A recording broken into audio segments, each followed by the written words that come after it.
الحمد لله وحده والصلاة والسلام على من لا نبي بعده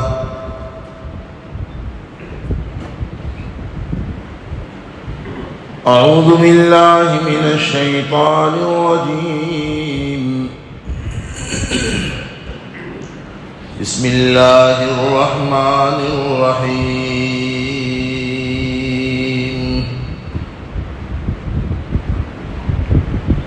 ويؤثرون على أنفسهم ولو كان بهم خصاصة ومن يوق شح نفسه فأولئك هم المفلحون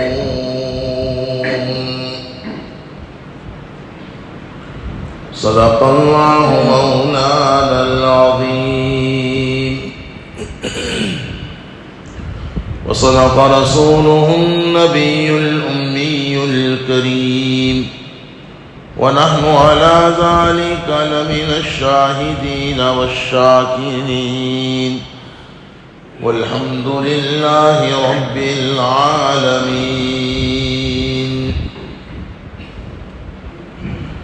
اللہ کے رسول صلی اللہ علیہ وسلم کے پاکیزہ اوصاف ہمارے لیے اس میں بہت بڑی نصیحت ہے، ہدایت ہے، سبق ہے۔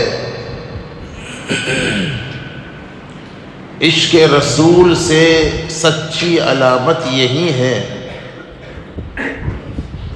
حب رسول کی صحیح سچی حقیقی یقینی نشانی یہی ہے کہ حضور کے جو پسندیدہ اور پاکیزہ اوصاف تھے، اخلاق تھے، ہم بھی حسب موقع ان اخلاق اور اوصاف کو اختیار کریں۔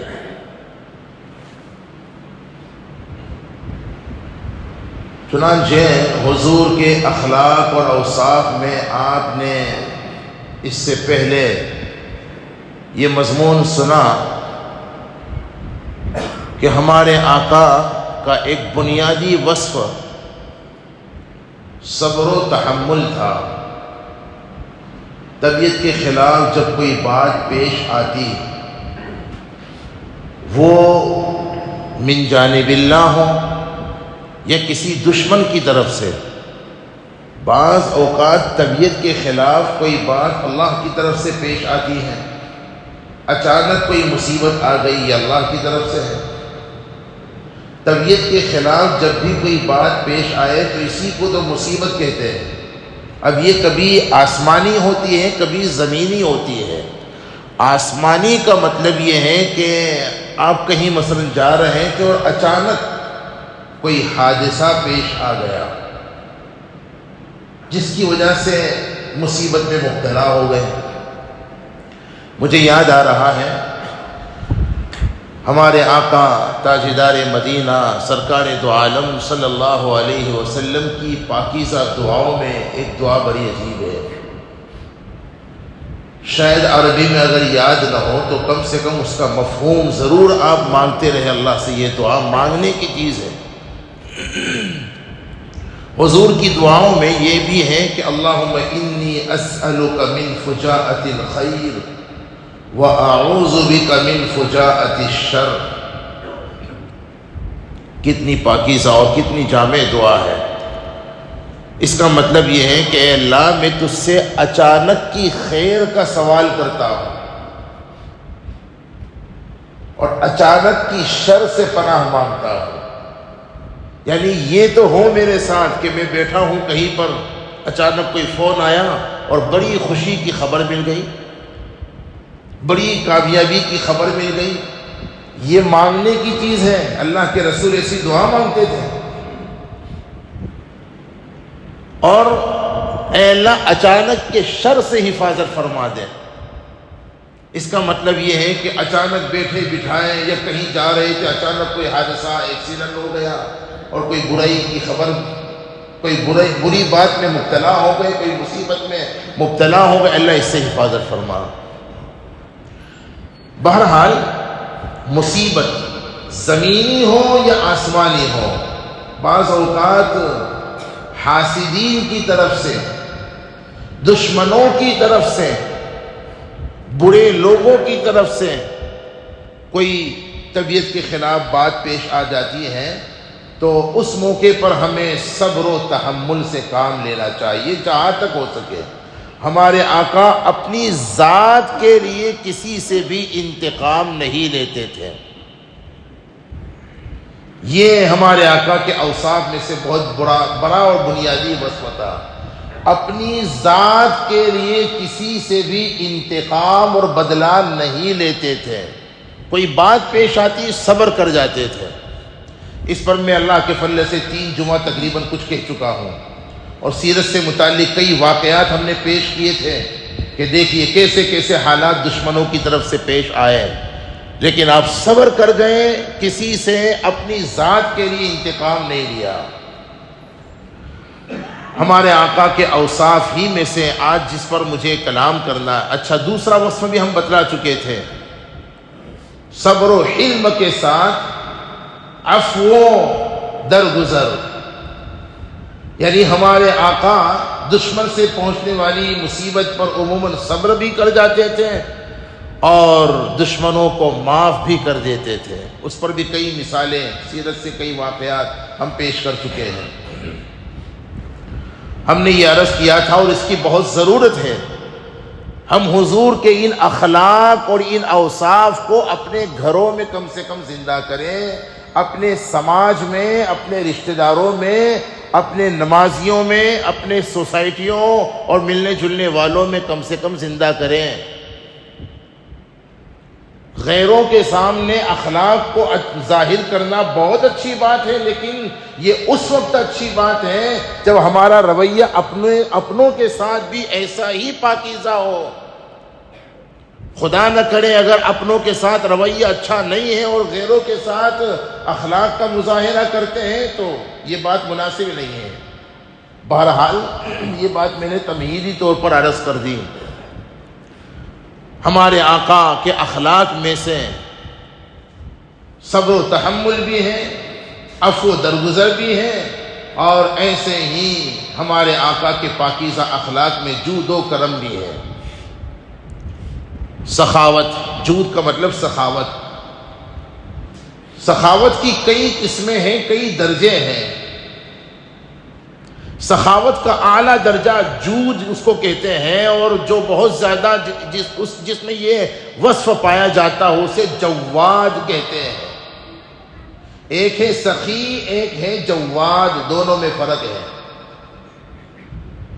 مانگنے پر جو بندہ عطا کرتا ہو، اچھا دیکھو سخاوت کسے کہتے ہیں، بہت اہم باتیں ہیں، بہت غور سے سنیے گا۔ عموماً اس قسم کی باتیں کم سننے میں آتی ہیں، کم موقع ملتا ہے۔ سخاوت کہتے کسے ہیں؟ تو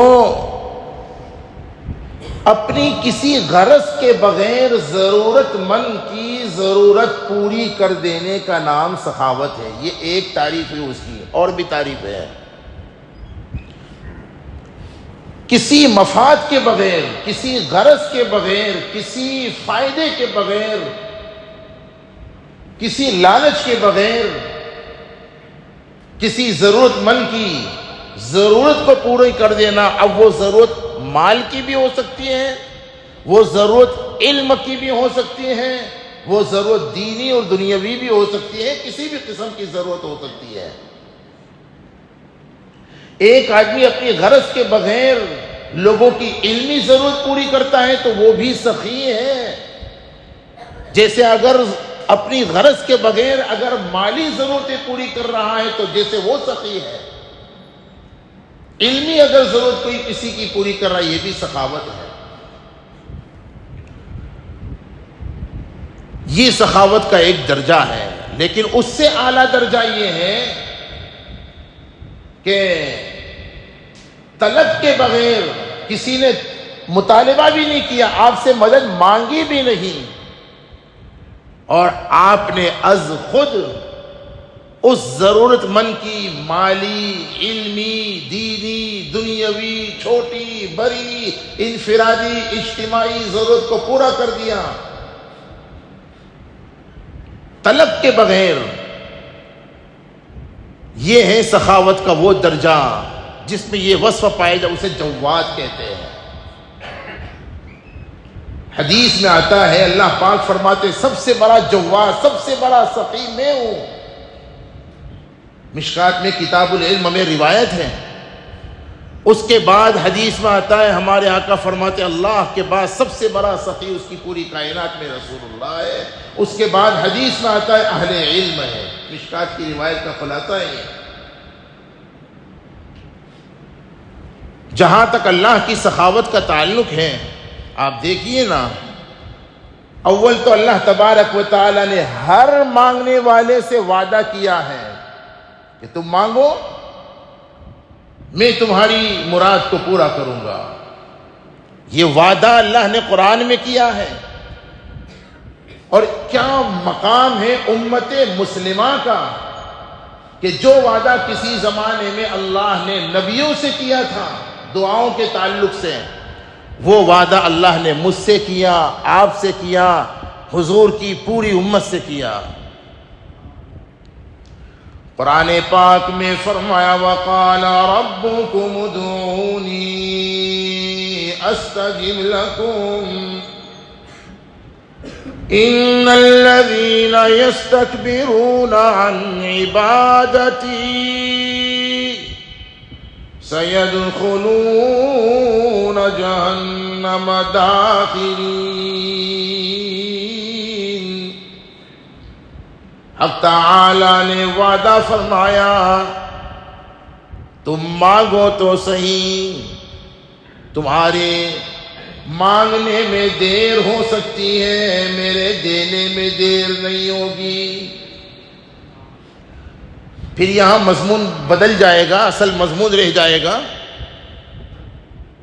ایک بات لیکن کہہ کر آگے بڑھتا ہوں، ہر ایک مانگنے والے کو اللہ تبارک و تعالی ضرور دیتے ہیں، ضرور نوازتے ہیں، لیکن دو باتیں سمجھنے کی ہیں۔ چونکہ اب یہ بات آ گئی نا تو اب اس کو سمجھ کر ہم آگے بڑھیں گے۔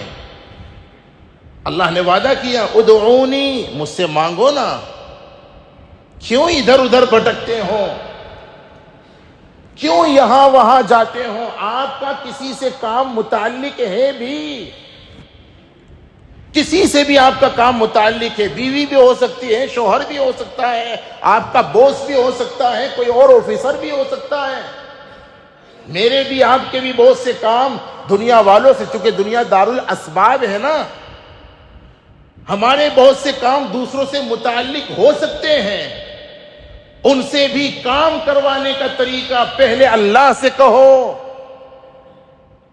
اے اللہ آج فلاں آفیسر سے ملنا ہے، یہ کام ہے، آپ آسان کر دیجئے۔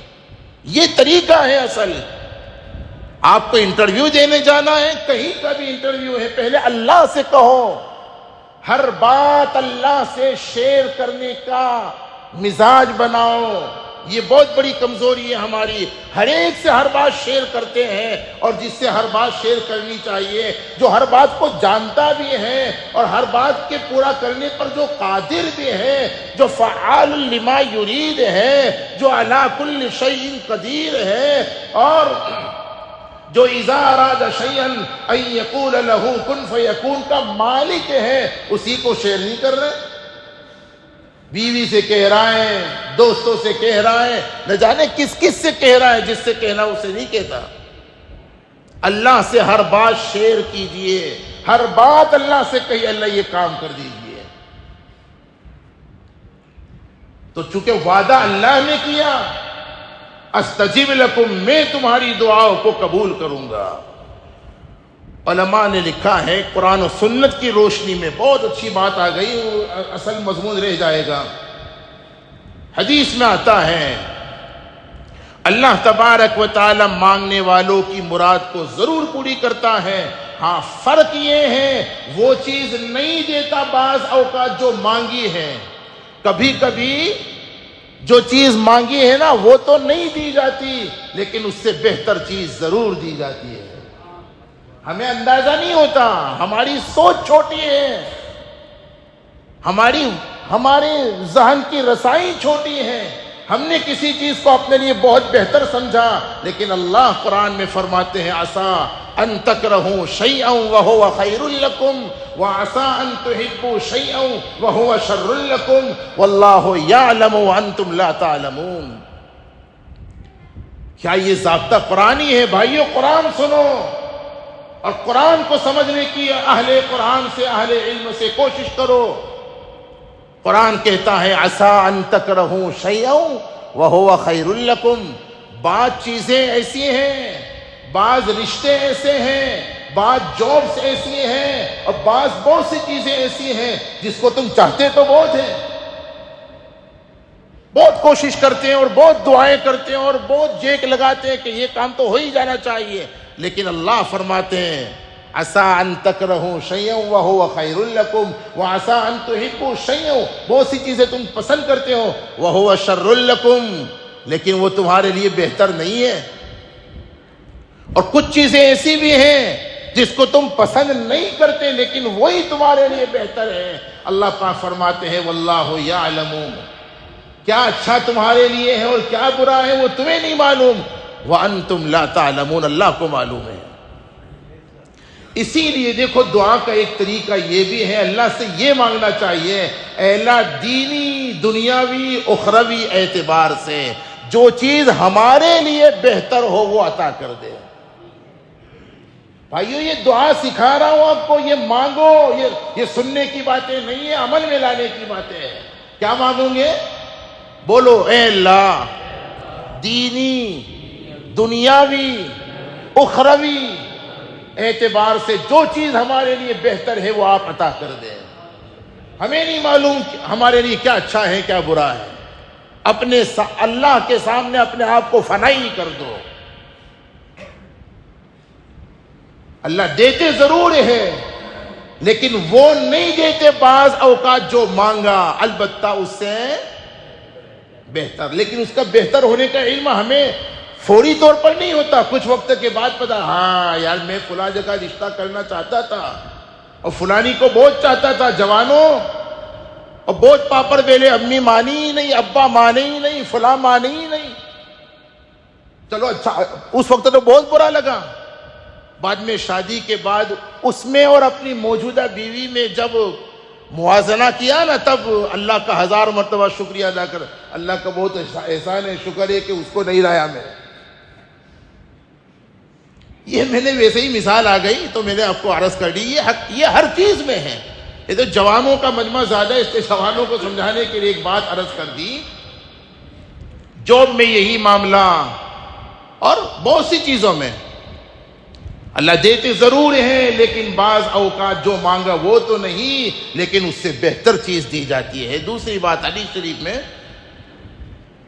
اور وہ یہ ہے ہمارے آقا مشکات میں روایت ہے، دعا تو قبول ہوتی ہی ہے چونکہ اللہ تو سخی ہے نا، وہ تو بغیر مانگے جواد بھی ہیں، سخی ہونے کے وہ تو جواد بھی ہیں، جواد کہتے ہیں بغیر مانگے بھی بہت کچھ دے دیں، اس نے تو بغیر مانگے ہمیں یہ زندگی اتنی بڑی نعمت اور اتنا بڑا انعام، یہ کوئی معمولی انعام ہے؟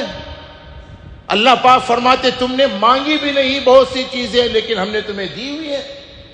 آپ شمار کیجئے نا، ذرا دیکھیے تو بڑے بڑے انعامات بھی ایسے ہم نے مانگے کہاں تھے۔ قرآن کہتا ہے وَأَسْبَغَ عَلَيْكُمْ نِعَمَهُ ظَاهِرَةً وَبَاطِنًا، ظاہری اعتبار سے بھی اور باطنی اعتبار سے بھی نعمتوں کو ہم نے امڈیل دیا ہے، نعمتوں کی بارش برسائی مسلح دھار۔ دیکھیے تو جب بغیر مانگے اللہ نے اتنا کچھ ہمیں دیا ہے تو مانگنے پر تو سوال ہی پیدا نہیں ہوتا، اور اس نے تو یہ ضابطہ بیان کیا کہ مانگنے والوں سے میں خوش ہوتا ہوں، ان الذین یستکبرون عن عبادتی، اگر نہیں مانگو گے میں ناراض ہو جاؤں گا۔ بھائیو اللہ سے مانگنے کا مزاج بناؤ، انشاءاللہ سارے مسائل حل ہو جائیں گے۔ خیر حدیث میں آتا ہے جب بندہ دعائیں مانگتا ہے نا تو دعا تو قبول ہوتی ہے، البتہ اس کی 4 شکلیں ہیں۔ یہ مشکات کی روایت کا خلاصہ اپنی طرف سے نہیں پیش کر رہا. پہلی شکل تو بات رہ ہی گئی، وہ وقت ہمارا ختم ہو رہا ہے. وہ جو حضور کے اوصاف میں سے مجھے آج حضور کی سخاوتیں بتلانی تھی، اس سے متعلق 3 واقعات ذہن میں تھے، لیکن انشاءاللہ آؤں گا آگے. یہ بھی اس کا تعلق بھی ایک طرح سخاوت ہی سے ہے، اس اعتبار سے کہ سخی اسے کہتے جو مانگنے پر دیتا ہو، اور جو مانگے بغیر دے اسے سخی نہیں جواد کہتے ہیں. پھر اس کے بھی کئی درجے ہیں، اور میں نے کہا سب سے پہلے سخی اور جواد تو اللہ ہے، اس کے بعد رسول اللہ. اب اللہ کی سخاوت پر بات چل پڑی تو یہ وقت ختم ہو رہا ہے. حدیث پاک میں آتا ہے، چلو جلدی سے سن لیجئے. دعا کی قبولیت کی جو 4 شکلیں ہیں. پہلی شکل، بندہ جو مانگتا ہے نا وہی ملتا ہے. اللہ کے علم میں اگر وہ چیز بہتر ہے جو مانگی ہے اور فوری طور پر دینا اللہ کے علم میں مناسب ہے، تو اللہ تبارک و تعالی یہاں مانگا یہاں ملا. ایسا بھی ہم سب کی زندگی میں بہت ہوتا ہے. بس ایک مزاج اللہ سے مانگنے کا بنا لو. بھائیو یقین مانو، اللہ جس سے خوش ہوتے ہیں اس پر دعاؤں کا دروازہ کھول دیتے ہیں. میں نے اپنے بزرگوں کو بہت دیکھا، بہت اللہ سے مانگتے ہیں. ابھی دعا مانگی، پھر لوگ گئے، پھر ان کے لیے دعا کر رہے، بار بار دعا. اور آپ دیکھیے تو حضرت مولانا منظور نعمانی رحمت اللہ علیہ نے، مولانا سجاد صاحب کے والد نے لکھا ہے کہ حضور کی جو زندگی تھی کتنی مصروف ترین زندگی. اس پوری کائنات میں حضور سے زیادہ مصروف اور حضور سے زیادہ بیزی کوئی ہو سکتا ہے؟ جس پر ساری انسانیت کی ہدایت کی ذمہ داری. اتنا بیزی ہونے کے باوجود آپ حدیثوں کو پڑھیے سنیے تو پتا چلے گا، حضور کی سیرت کو پڑھے سنیے تو پتا چلے گا حضور نے جتنا اللہ سے دعائیں مانگی ہیں، اللہ کی ساری مخلوق میں اتنی دعائیں کسی نے نہیں مانگی. حضور کا تو اتنا اونچا مقام، پھر بھی اتنی دعائیں مانگتے تھے، اور ہمارا کوئی حیثیت ہی نہیں ہے اور ہم دعاؤں کا اہتمام نہیں کر رہے. اس لیے میں بہت کہہ رہا ہوں آپ کو بار بار، اور میں نے پچھلے دنوں سے یہ معمول ہی بنا لیا ہوا ہے. آپ سے بار بار کہتا ہوں کہ سلام پھیرنے کے بعد امام کا اور آپ کا تعلق بولو ختم ہو گیا. ضروری نہیں ہے کہ امام دعا مانگے اور پھر آپ آمین کہو. اب آپ اپنی دعا کریں، امام تو آپ کے لیے دعا کرنے ہی والے ہیں. لیکن ہماری عادت ہی خراب ہو چکی ہے. ہم نے زمانے سے بس وہ امام صاحب دعا کرتے ہیں اور ہم آمین آمین کہتے. دعا ماننے کا مزاج نہیں ہے. یہ طریقہ اچھا نہیں ہے. خود دعاؤں کا اہتمام کرو. مساجد میں بھی ہمارے استاد تو فرماتے تھے کہ دعا نماز کے بعد دعا نہ مانگنا ایسا ہی ہے کہ آپ نے مزدوری تو کی اور مزدوری لی نہیں. نماز کے بعد دعا قبول ہوتی ہے، خود مانگیے نا. امام صاحب پر بھروسہ کر کے آپ بیٹھ گئے. روزی میں بھی یہی معاملہ ہوتا ہے کیا؟ مانگیے، خود مزاج بنائیے مانگنے کا. بہرحال جلدی سے سن لیجئے، وقت بڑھ رہا ہے. پہلا طریقہ تو یہ، جو مانگتا ہے بندہ وہی مل جاتا ہے. دوسرا طریقہ یہ ہے کہ جو مانگتا ہے ملتا وہی ہے، لیکن کچھ مدت کے بعد ملتا ہے. فوری طور پر میرے والد صاحب رحمۃ اللہ علیہ اس کی مثال یہ دیتے تھے کہ چھوٹا بچہ سائیکل کی ضد کر رہا ہے پڑوسی کے بچے کو دیکھ کر مثلا.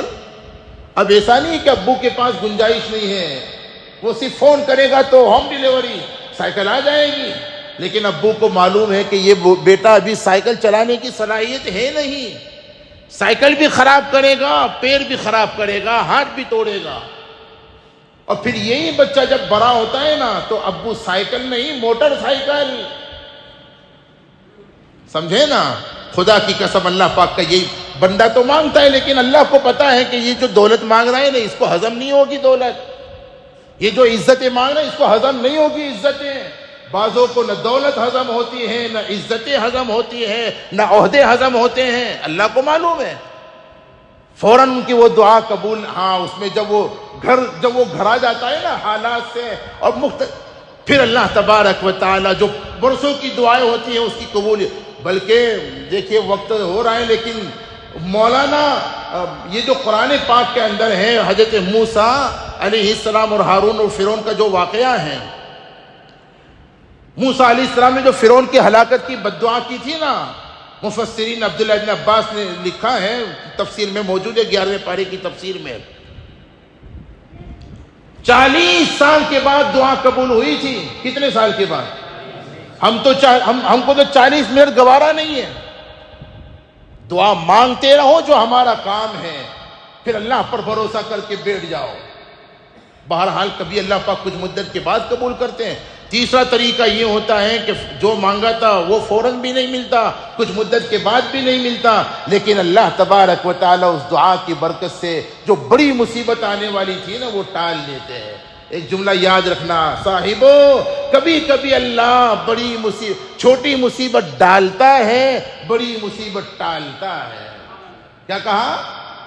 کبھی کبھی اللہ چھوٹی مصیبت ڈالتا ہے، بڑی مصیبت ٹالتا. اور خدا کی قسم دوسرے جملہ یہ بھی سچی پکی حقیقت ہے، اللہ کی طرف سے نعمتوں کی بارشیں تو ہمیشہ سے برستے ہیں، مصیبتیں تو کبھی کبھی آتی ہیں. مایوس مت ہو جائے، اللہ سے بدظن نہ ہو جائے. بہرحال چوتھا طریقہ، آخری طریقہ دعا کا وہ یہ ہے، نہ دنیا میں فوراً قبول ہوتی ہے، نہ کچھ مدت کے بعد قبول ہوتی ہے، نہ اس کے عوض کوئی مصیبت ٹلتی ہے، لیکن اللہ تعالیٰ اس دعا کو جمع کرتے ہیں. اور خدا کی قسم مشکات کی روایت کا خلاصہ ہے، مرنے کے بعد بندے کو، دعا مانگنے والے کو جو دعائیں دنیا میں قبول نہیں ہوئی تھی نا، ہر دعا وقت اور جگہ کے ساتھ اسے یاد دلا کر اللہ کریم بدلا دے گا. ایک جمعہ کی نماز سے پہلے محمدی مسجد میں 8 تاریخ کو جو دعا مانگی تھی نا، تو یہ سمجھ رہا تھا کہ وہ تو قبول نہیں ہوئی،